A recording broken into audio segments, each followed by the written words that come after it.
To the Glasgow City Council meeting for this night. Let's stand and have the pledge to the flag. Allegiance to the flag of the United States of America and to the republic for which it stands, one nation, under God, indivisible, with liberty and justice for all. You'll remain standing. Councilman Wilkerson will lead us in our invocation. Let's pray. Our gracious Heavenly Father, we thank you for this Christmas season, a time of celebration, family gatherings, and a time, most importantly, to honor and celebrate you. It's also a time we pause to reflect on our many blessings that you have bestowed upon our city, county, and of course, each of us personally. And we want to give you thanks. Unfortunately, we also recognize that this season can be very difficult for so many. We realize there are those who are alone, grieving, or facing illness. Please be with them and grant them comfort, peace, and the assurance of your loving presence. Lastly, God, please watch over our city employees, our staff, and their families during this holiday season. Bless the mayor and this council as we look toward the year ahead. Grant us wisdom, unity, and guidance as we serve the people of this city. In Jesus' name we pray. Amen. Amen. Thank you. You may be seated. I will ask Clerk Cashin to now call the roll. Kirkpatrick. Yes. Trigg. Norris. Here. Shoemaker. Here. Neal. Here. Wilkinson. Here. Bunnell. Present. Burris. Here. Lowry. Here.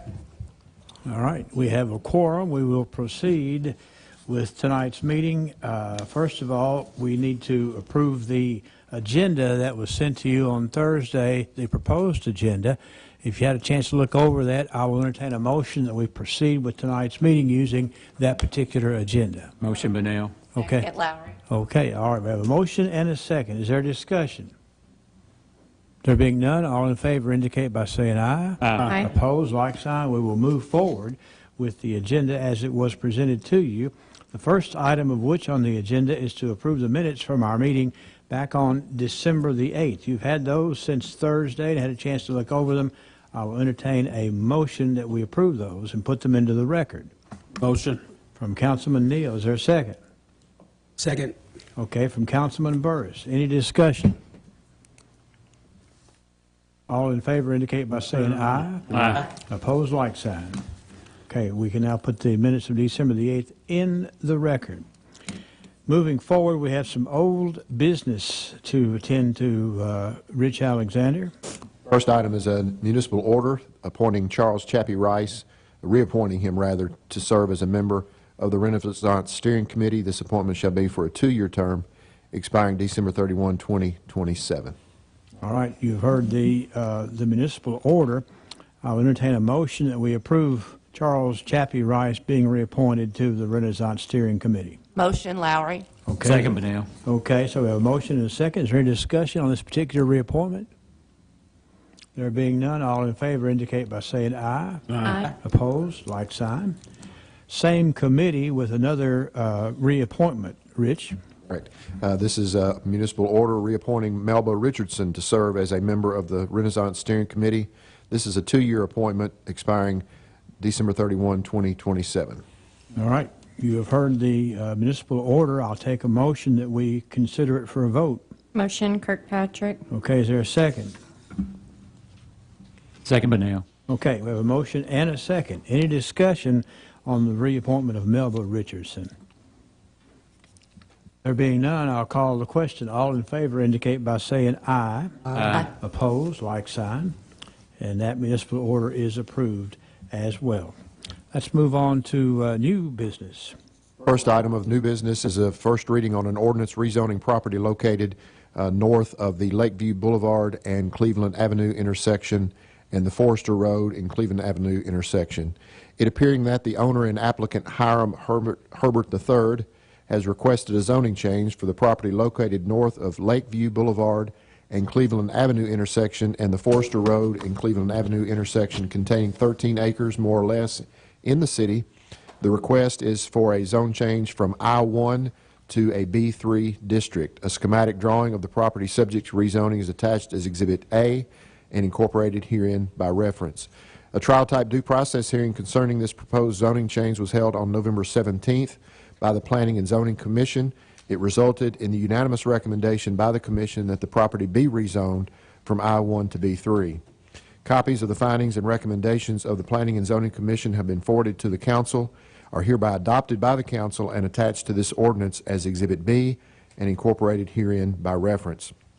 Now, therefore, be it hereby ordained by the City of Glasgow as follows. Section 1, the findings and recommendations of the Joint City-County Planning and Zoning Commission, copies of which are attached as Exhibit B, are hereby approved in all respects.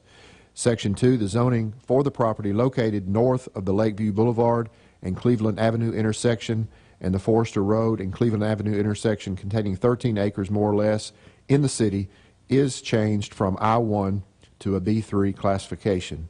The property covered by this ordinance being more particularly described in Exhibit A. Section 3, all future development of this property shall comply with the requirements of the Development Plan Ordinance adopted by this Council on December 30, 1991. Section 4, this ordinance shall take effect upon its passage and publication according to law. All right, thank you, Rich. You have heard the first reading of this ordinance, and I will entertain a motion that we get it up on the floor for approval. Motion, Benel. Okay, is there a second? Second, Norris. Okay, we have a motion and a second. Let's move to discussion. Is there any discussion about this particular ordinance on its first reading? And I will add that Kevin Myatt is here. If there were to be a question about this, they did have the hearing on it and those type of things, if you had any questions about anything about this particular ordinance. And there being none, I will call the question. All in favor indicate by saying aye. Aye. Opposed, like sign. Unanimously approved. Next item is the first reading of an ordinance that accepts Beltline Boulevard as a city street. That whereas Beltline Boulevard is located directly across from the Beaver Valley Road and New Bowling Green Road, 68 and 80, otherwise known as, intersection in the city of Glasgow as shown on the drawing attached here to as Exhibit A. Whereas that should say Happy Valley Road and New Bowling Green Road, I'm sorry. Whereas the consulting firm of STV has prepared and delivered a geotechnical report to the Superintendent of Public Works stating that based upon core drilling and compaction tests, Beltline Boulevard meets the roadway development standards for the construction of streets in the city of Glasgow. Whereas on November 17th of this year, a meeting of the Joint City-County Planning Commission, a letter from Jim McGowan, Superintendent of Public Works, was submitted to the Commission stating that Mr. McGowan had reviewed the findings of the consulting firm STV, and based upon those findings, Mr. McGowan recommends that a portion of Beltline Boulevard, as depicted on Exhibit A, be accepted as a city-maintained street, contingent upon the following. A, prior to any further development, the T turnaround at the end of Beltline Boulevard be constructed per city requirements with an acceptable commercial cul-de-sac or approved equal. And B, the final recorded plat must meet the requirements of the Planning Commission. Whereas the Planning Commission unanimously approved the recommendation of the Superintendent of Public Works and has now forwarded same to the Glasgow City Council for final approval, be it hereby ordained by the city as follows. Section 1, that portion of Beltline Boulevard, which is approximately 2,440 linear feet, as depicted on Exhibit A attached hereto, shall be and hereby is accepted and approved as a city street and part of its maintenance system, contingent, however, upon the following. Prior to any further development, the T turnaround at the end of Beltline Boulevard be constructed per city requirements with an acceptable commercial cul-de-sac or approved equal, and that the final recorded plat must meet the requirements of the Joint City-County Planning Commission. Section 2, this ordinance shall take effect upon its passage and publication according to law. You've heard first reading of the ordinance and accepting Beltline Boulevard as a city street. I will next move for a motion to have it approved. Motion, Benel. Is there a second? Second. Second, Councilman Deal. Now, let's go to discussion. And Jim McGowan, city engineer, is in the building tonight. If you have any questions you would like to ask Jim McGowan about this as a part of the discussion. Mayor, let me correct myself a second time. It threw me for a loop. I've not heard of Beaver Valley Road. It truly is Beaver Valley Road and Bowling Green intersection, according to the Exhibit A. It's not Happy Valley Road. Okay, So all it is right. Beaver Valley Road. Okay, all right. So it's interesting, some of these things that we consider, I'm not sure where they are. I have to have this drawing to understand where some of these things are as well. Thank you, Rich, for clarifying that. Now, we're in the discussion phase of this. Is there any discussion about accepting this particular street into the city street system? I'm not familiar with this street. What is on it? Is it residential? Kevin? What? Okay. It's South Cooper, or we refer to as, Is it past South Cooper or before?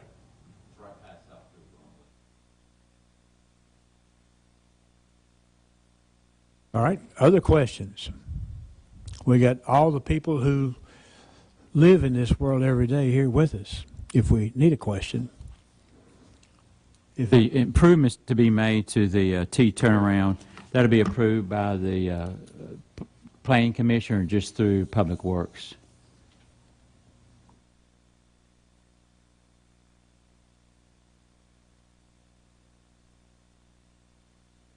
As is the norm, what will transpire is that T turnaround was constructed for individuals that want to go and look at the property that's available now.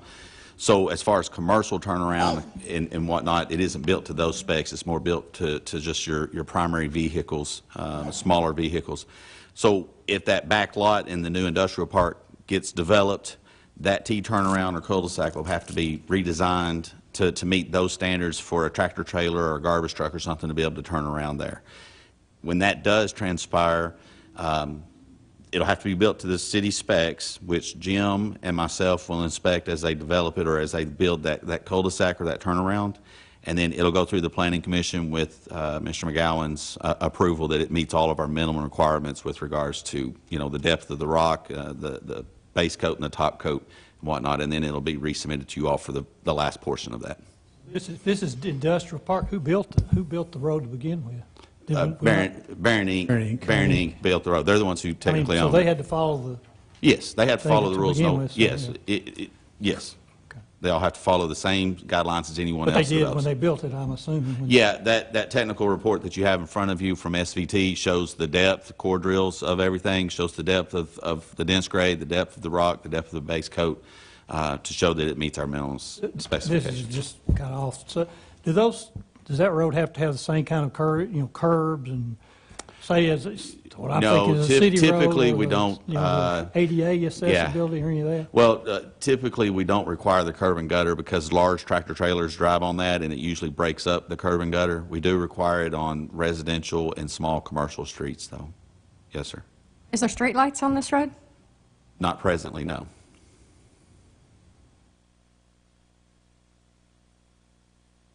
Further discussion? There being none, I will call the question. All in favor of passing first reading of this ordinance bringing Beltline Boulevard into the city street system indicate by saying aye. Aye. Opposed, like sign? Okay, first reading passes.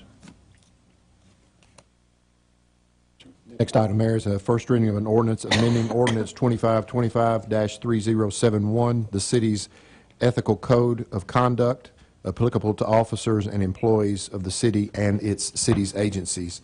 And if you all will bear with me, I've prepared a summary to help us with that. And at the outset, I'll just say that the city has been working with KLC, Staff Attorney Michael Simon, to keep the ethics code up to date. And so this is simply an amendment in order to keep that code up to date and to streamline some processes. So I will attempt to summarize this ordinance for you. Sections 2 and 3 of the amended ordinance are simply modifications to clean up some language to better clarify the definitions. Section 9 clarifies that it is a violation of the Ethics Code to receive a lawful, that it is not, rather, a violation of the Ethics Code to receive a lawful campaign contribution.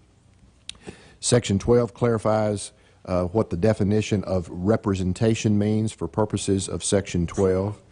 Section 16 completely deletes that section relating to outside employment. The reason for that being that our personnel policies and procedures manual covers that, and that is, it's in order not to be duplicative, the code deletes that. Section 21 adds a provision making it clear that city officials shall not disclose closed session information. Section 22, that section is completely deleted. That was a section that dealt with social media, and according to KLC, there have been some recent court cases that deal with the rights of council members to be able to have social media and to eliminate any potential problems there. The recommendation is to delete that social media section. Section 28 deletes a provision requiring disclosure of all income over $25,000 and disclosure of business interests, and adds a provision requiring the disclosure of real estate interests of $10,000 or more. It also deletes disclosure of real estate categories. It used to be that you had, when you disclosed real estate, you had to define whether it was residential, commercial, hybrid. That is no longer a requirement. This section also deletes disclosure of campaign contributions having an aggregate fair market value of $200 or more from any single source. That is dealt with in other sections, and that's really not the job of the Ethics Code to track campaign contributions. So KLC recommended that it be deleted from our Ethics Code. Section 29, this just eliminates the certified mail requirement. It now is just a regular mail requirement for notification purposes. Section 30, regarding the Ethics Board itself, it eliminates the staggered terms mandate. It eliminates certain ambiguous ethic board qualifications that could be abused. It eliminates the hearing requirement before an ethics board member may be removed from office, and it eliminates provisions dealing with ethics board vacancies. Section 33 makes it clear that ethics boards may reject a complaint that it determines is not within its jurisdiction. Section 35 eliminates the 5-year review requirement of the Ethics Code. It simply says that it shall be reviewed periodically. Section 36 makes subparagraph J simply apply to all city agencies. Again, just cleaning up some language there. Section 36, subparagraph K, the ethics complaints against the board itself must now go, copies must be received by not just the council, but by the mayor's office as well. Section 37 is amended to extend the notice of hearing time to a respondent from an ethics complaint from 24 hours to 2 business days. The thought was that if somebody filed a ethics complaint against an individual, they should have more than 24 hours to prepare for that hearing. Section 38, subparagraph K, deals with the hearing decisions. They must be made in open session. They cannot be made in closed session. That's to comply with the Open Meetings Act. Subparagraph J of Section 38, this eliminates the requirement of a written notice to the respondent if the board determines that there has not been a violation of the Ethics Code. That is taken from that section and placed somewhere else, which is a more appropriate location under the code. Section 38, new subparagraph G, eliminates the 15-day requirement for issuing ethics violation orders. That the thought, I think, there was that that was a little bit too short of a time frame, turnaround time. the written decision must still be issued, but there is no longer just a 15-day requirement. Section 41, subparagraph B, eliminates the confidentiality of advisory opinions, and those advisory opinions are subject to the Open Records Act. And it also eliminates, this amendment also eliminates the requirement that the advisory opinion must first be reviewed by legal counsel. Section 41, subsection F, deletes this provision in its entirety. It used to say that the advisory opinions were admissible in a court of law as a defense to civil or criminal activity. That subsection is deleted. And it also eliminates the requirement that the advisory opinions be put on the city's website. Section 42 just cleans up some language there to make it read a little bit better. And this amended ordinance shall take effect upon its passage and publication according to law. All right, you have heard the first reading and the summary of the ordinance that the city attorney gave us. First things first, I will entertain a motion that we get this up on the floor for a vote and discussion. Motion. From Kirkpatrick, second. Second. Second from Councilman Neal. Okay, we have a motion and a second. Now let's have a little discussion about this, and I'm going to start it off.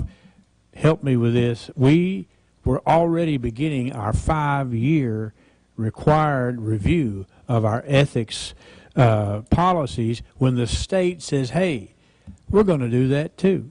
That's correct. So- If y'all remember, we did this kind of at the beginning of the year because our years was up.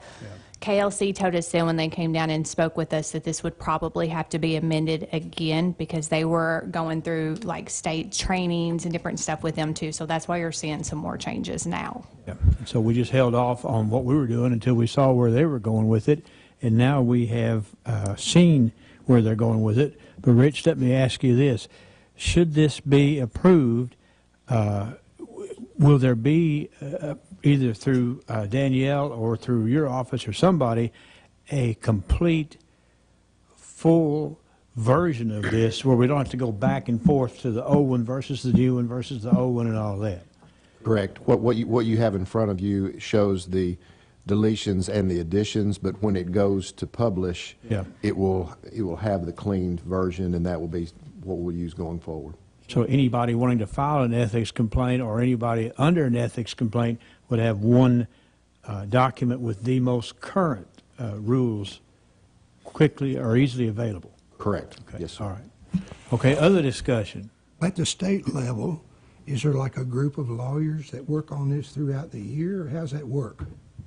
The General Assembly, whenever they're in session, they'll take those up, and this was the result, I suppose, of their last legislative session.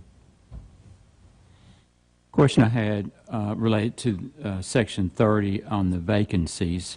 Okay. How will we address vacancies, or how will the group address that?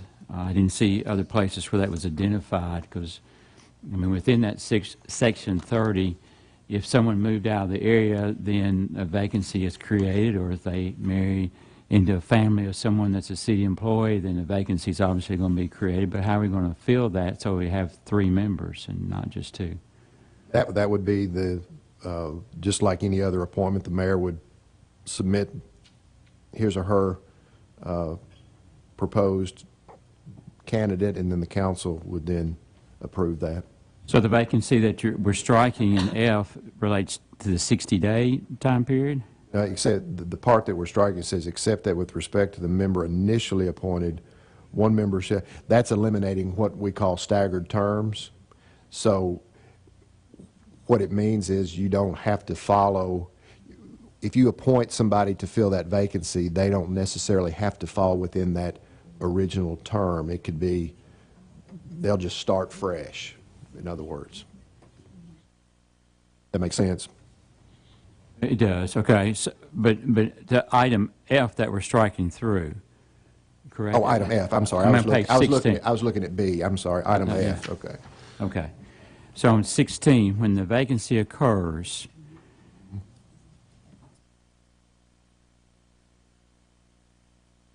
I guess my point is, how are we going to fill a vacancy? The mayor is going to appoint someone, right? Right. But I didn't see that in here. Did I keep missing over that? But I think it's assumed that, like any other board appointment, that the mayor would be the one to do the appointing with the consent of the council. Are you saying that you think that that needs I mean, to be I would put in I put words? that wording in there. I don't know why we struck F. But I mean, that's just, I mean, that's I maybe a think small that- detail, but I would. I was not there for the revision meeting, the entire thing. Maybe Danielle can speak to it. I think that the main reason was to eliminate the 60-day requirement. Sure. But it would be, The ethics board is treated just like any other board, so it's just assumed that the mayor would appoint them just like any other board would be. So, but I mean, we can look at putting that in there if that's something you want to do. I don't want to make any assumptions. yeah, I think on the second reading, I can just have that ready for, we can change F to just say that all vacancies will be filled by appointment of mayor with the consent of the council. Yeah. And we have different boards have different terms and different forms of staggering. So you yeah. have to, I've learned you have to look at each one of them because they're all set up slightly different. Yeah, I know, I mean, staggering, I understand complete. It's just, I just want us to address if there's a vacancy that we get it filled. Yeah. Yeah. And be clear on how to get it filled. That's good. Right, yeah. And you want to, Hey, Rich. On section 30B, that very first, and you might look at this too, Terry, section 30B, the very first sentence. Oh, yeah. The point. Yeah, it says the ethics board shall consist of 3 members who shall be appointed by the mayor of the city, subject to approval of the city council. all right. So we, in keeping with the discussion, do you want to, if this passes first reading, do you want to make that revision coming back for the second reading? Or do you think that what Danielle said will cover that? I think that covers it, but I'll take a look at it, and if I feel like there needs to be a addition, I'll have that for the second reading. Okay. Good discussion. Is there further discussion on this? Did it specify the discipline in, if it was a closed session and then someone starts out, talks to the news people or something like that and violates the ethics of that? Does it cover the discipline for that person in there? I didn't know. Oh, the person that does the Talking, the talking? Not that I'm aware of, no, Okay. no. I think it's just an admonition not to do the talking. Like sort of smack their hands or something? The state says you can't do it, but they can't tell you what happens if you do. I had a couple. First of all, I was reading through this, and I guess one that didn't get changed was the attendance, where it talks about meeting attendance. You know, and I guess that's committee meetings, or is that here? Or here I know you're keeping roll, but is that also part of the committee meetings? And I've wondered who was thinking of the committees that I've gone to and see who keeps up with the Yeah. or if maybe the committees don't count. So that was one of my questions. Well, Fall into that, or is it just talking about the council meeting? There's a, section 21 says all elected city officers and members of the city boards and commissions are expected to attend their meetings. It is a violation of this code to miss more than 1/3 of the meetings in a 12-month period for a valid reason. I read that. I'm just Okay, saying, okay. How's it kept up? I who's got you, I keeping got up you. with it as, Yeah. as a DP, you know, It's Yeah, kept, I each, think- each member keeps up with it, like when I get your minutes, it's on the minutes who was attending that meeting and everything. That's how we keep up with it. It's in the minutes. and by and large, the board chairs are really good. Like we have a couple of committees that have had some members who have been really, really sick and haven't been able to be there, but they're very cognizant of the fact that they're supposed to be there, and they're trying to meet the minimum requirements because they want to serve when they're not as sick as they have been with treatments and stuff like that. So the board chairs are the ones that seem to keep up with that. And then when she's got it on the, when the minutes are taken of the people who are in attendance, because, you know, we do have to determine the existence of a quorum. We have to do that before the meeting. before we can determine if we can take action. So that is established. As far as, I don't know of a situation where we've had anybody who was, call it irresponsible, and doesn't show up and doesn't say why. I just have not been privy to any sort of situation like that. So I think that the committees are self-policing, I guess is the word. Yeah. Kind of answered my question to the secretaries. Yes. Gotta make sure that's in the minutes, Right, who's yeah, there. yeah. Should be, and again, I'm looking at the infrastructure. Anyway, okay, I'm gonna go to social media. It's, you X that completely, it got scratched. So what is your, I know it's becomes open, open record if you're communicating with that, but it's okay to communicate with that? Where are we, since that was deleted out of here? Because I do get people send me a message on, they don't have my phone number, or they don't look on, find the email from the city, and I'm sure some of you do get a lot more than I do, but occasionally, and I understand it is open records and, that, but is that where we're at with it? Yeah. It just is what it is? Yeah, it is, there's no violation of the Open Meetings Act as long as it's a one-on-one conversation with you and your constituent. It would be a problem if there was a big group text or a group social media post where a quorum of the council got together and responded to a constituent and said, hey, this is what we think. That would be a that would be a problem. But as long as you're responding like direct messaging with your constituents on social media, that's not an issue. But it would be subject to open records if somebody wanted to say, hey, I'd like to see copies of all of Councilman Wilkinson's posts back and forth. I think that would be subject. But Yeah, we've actually had that before happen in ORRs. I know she hates that word, but ORRs. And the other thing that I would say is that with regard to social media, they're making it very clear that we can't write a policy that says that you as a member of this council can't get on social media. That's the number one thing that this does. Different cities have said, hey, we don't want you, if you're a councilman, we don't want you posting on social media. But the state has come down and says, that's really not enforceable. You cannot do that anymore. So, did I say? Okay. It sounds just, will this be looked at these, do we have a copy of all this, or will we get a copy of all this when it's cleared up, or was it online and we find it?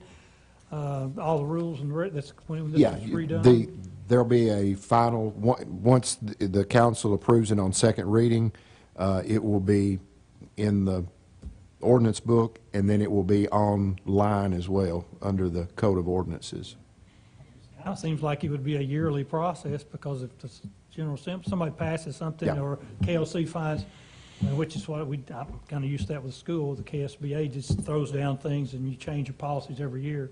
That's right. Which to coincide with what the General Assemblies or somebody made a different law. And I think that's one of the reasons that the recommendation was to eliminate the 5-year review, because it may be that there's something comes up sooner than 5 years. So, It's been my experience that some ethics committees, they just don't have very many ethics complaints, so they're not really scrutinized very much without some sort of activity. And the 5-year thing was to get them to look at their rules if they haven't had enough. But I think that we're going to see maybe a little bit more review of the ethics because of the way this is written. Don't you think? That's what we were told. The reason why it was originally 5 years is the city of Glasgow is actually a city of ethics. So not every city in the state of Kentucky is, and we are. And with that comes this policy that we follow, and it is in every 5 years we get renewed. So that was like at the beginning of the year, our renewal date came up, and that's why we did it at the beginning of the year. So the reason why that 5 years is also coming out is just like he said, the policy is probably going to be changing more often. So this way we can go in, and instead of changing a whole policy, we might just be amending a section here and there as we need to, as things are passed and changes and things evolve. You are saying there are cities that are not city of ethics? That is true. Mm-hmm. So they just Well, I can't really speak to what they do, but Well, they, what she's saying, I think, not that they're not an ethical city, it's that we've got a special accreditation. Yes. That we are what's the, I don't even know what the formal term is that we are. Those cities might not even be members of KLC, Right, though. they might not have it, yeah. Right. I guess it's a minimum amount of standards to be able to consider to be a city of ethics, and that would certainly- Accredited ethics Yeah, accredited city or with something. that, with this meeting those, I guess, requirements. There's the guy with KLC, his name is Michael Simon, and very smart about ethics, indeed, and help with that. and two, to answer this for your question, once we pass this and the new one's redone, KLC will come in and you guys will get to meet them, and there will be training and everything on this also, so you can ask questions and stuff then. Can we get a copy of the cleaned up ordinance? When I do the second reading, so this here, it was prepared in red, so you guys could see what changes. The next time you will see what the clean ordinance is going to look like. That's what you will have in front of you then. Thank you. You're very welcome. We haven't passed it yet, and then the culmination is going to be when KLC comes down here and makes sure that we all completely understand it also. Well, then, too, also, part of what state law requires that when you do amend an ordinance, you have to show, when it's considered by the council, whatever is being added has the underline to it, and what's being deleted has the strike through. So that is one requirement that you all have to have as you consider the amendment. This may be a dumb question, but don't we have to pass this? I think mean, if it's yes. state- I mean, Well, we have to I mean- pass something. It might be amended somehow. Yeah, you You know have what to I'm pass saying? something, but you guys can make whatever changes or recommendations or anything like that you want to, yes. But if there's something you see here that you want to change or add or anything, like Rich said, I mean, he can take a look at it and do that. There's certain minimum things that. Yeah, I was just saying that then because there's- it's from state. Yeah. All right, we have had good discussion. The motion is on the floor, and we have a second. Is there any further discussion at this point? There being none, I will can call a question on the first reading of this ordinance. All in favor of passing this indicate by saying aye. Aye. Opposed, like sign. Okay, first reading has passed, and we'll consider second reading at the next council meeting. All right, some important pieces of information. These are really important, and I don't know, Gage, if we've gotten this to you and the other press media or what, but these dates, the Glasgow City Council, the Glasgow administrative offices, the Luska-Twyman Administrative Office will be closed Wednesday, December the 24th, and Thursday, December the 25th, in observance of the Christmas holiday. And City Hall will be also closed on Thursday, January the 1st, in observance of New Year's Day. So be sure and be aware of that. As far as our bus service, a much utilized service, the transit will not be operating on Christmas Eve or Christmas Day in observance of the Christmas holiday. Out at the landfill, they will be open Christmas Eve from 8 until 11. Christmas Day, the landfill will be closed. New Year's Day, the landfill will be closed. And let's go to trash, where our collection for tomorrow, for the Wednesday trash and the Friday trash, will both be collected on Friday the 26th. And then the Thursday collection and the Monday collection will be collected together on December the 29th. Just some important pieces of information. Is there any other business to come before the council? If not, I will entertain a motion for adjournment. Motion. Is there a second? All right. Jump in here and be amongst those who want to wish you a very, very Merry Christmas and a Happy New Year. And we've had a wonderful year, and we've accomplished a whole lot. Even in short meetings, we've accomplished a whole lot, and I really appreciate all of your being here and attentiveness as well. So all in favor indicate by saying aye. Aye. Meeting is adjourned. Thank you.